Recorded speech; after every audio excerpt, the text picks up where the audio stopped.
From above, it's clear to see that Tyndall Air Base, set in remote shrubland of northern Australia, was designed as a small airfield with fast jets in mind. Now it's buzzing with new construction.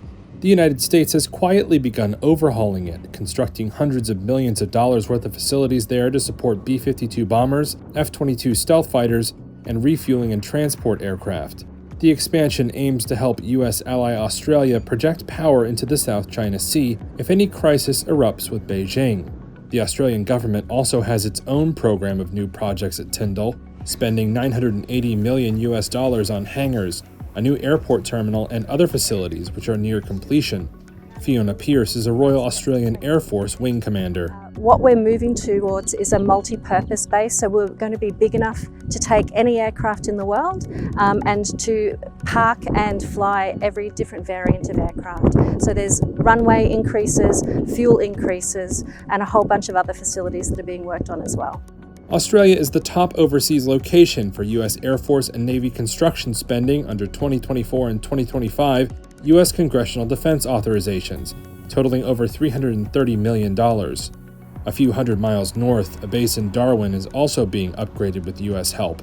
Tender documents show intelligence briefing rooms, runway upgrades, warehouses, and maintenance hangars are in the works. U.S. Marine Corps have routinely trained in Darwin since a 2011 agreement between Canberra and Washington.